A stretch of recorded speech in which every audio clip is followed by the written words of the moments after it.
Hi,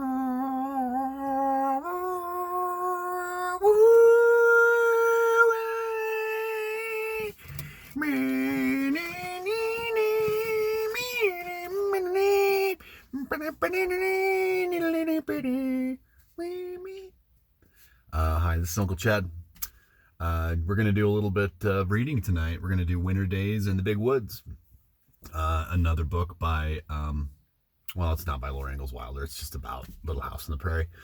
But I kind of like these books, and this one's an easy one to read. And from what I understand, we have been missed in our break. We took a little bit of a break last week and had some other things that came up, had some other projects to do around here, but now we're back. We heard from Uncle Ben that he would like to hear more reading, and we also heard from France that might be welcome. So here we go again with reading for Taro and for Lillian O'Philly. So go ahead and read Winter Days in the Big Woods.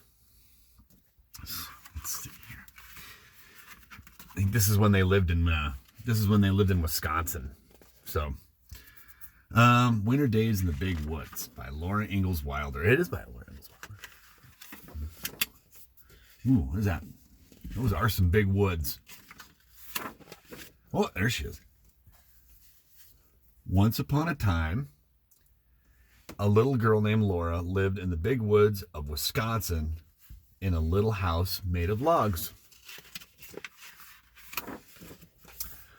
Laura lived in the little house with her pa, her ma, her big sister Mary, her baby sister Carrie, and their good old bulldog Jack. Winter was coming to the big woods. Soon the little house would be covered with snow. Pa went hunting every day so that they would have meat during the long, cold winter. Yeah, it's just like me going to the store. I don't take my gun unless I hunt, but that's what he's going to do. But, you know, like the get up. Oh, here we go. Ma, Laura, and Mary gathered potatoes and carrots and beets and turnips and cabbages and onions and peppers and pumpkins from the garden next to the little house. It's almost like Corey wrote this book. All those, and somebody sitting around naming all those foods. They look very, very happy. It's a different time of year. It's 6 months from now. It's spring here. Now, it's not fall. It's fall there. Oh, what a snug cabin. By the time winter came, the little house was full of good things to eat. Laura and Mary thought the attic was a lovely place to play. They played house by using the round orange pumpkins as tables and chairs, and everything was snug and cozy.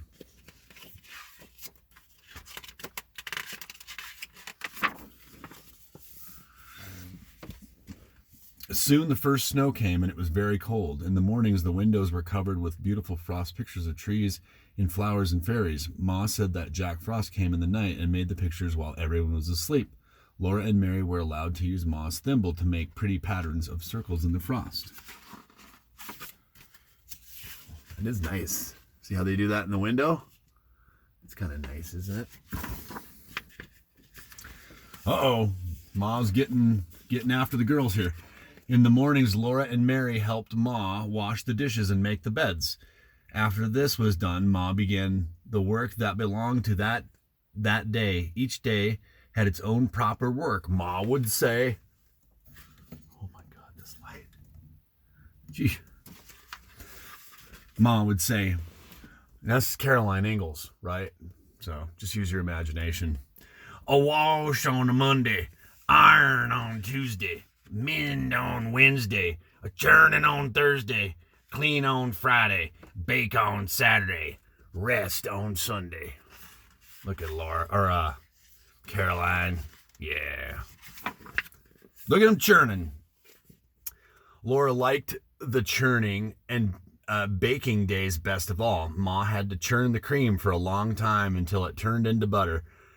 Mary would sometimes churn while Ma rested, but Laura was too little. See that? Used to have to churn butter. I never did, but you know what I mean. Like back in the olden days, they used to have to do stuff like that. Kids are messing with the lights in here. On Saturdays, when Ma made the bread, Laura and Mary each had a little piece of dough to make into a little loaf. Ma even gave them a bit of cookie dough to make little cookies. That sounds delicious, doesn't it? What's she doing? Little origami? Oh, no. After the day's work was done, Ma would sometimes cut out paper dolls for Laura and Mary. She drew their faces on with a pencil and cut dresses, hats, and ribbons out of colored paper so that Mary and Laura could dress their dolls beautifully. But, oh boy, here we go. But the best time of all was at night when Pa came home. He would throw off his fur cap and coat and mittens and call, "Where'd my little half pint of sweet cider half drunk up?" That was Laura because she was so small, you know. Oh, fiddle time. Sometimes Pa would take down his fiddle and sing. Pa would keep time with his foot. Laura and Mary would clap their hands to the music when he sang. Yankee Doodle went to town, he wore his striped trousers. He swore he couldn't see the town, there was so many houses. Good one, Charles. Other times, Pa would tell stories. When Laura and Mary begged him for a story, he would take them on his knee and tickle their faces with his long whiskers until they laughed out loud. His eyes were blue and merry.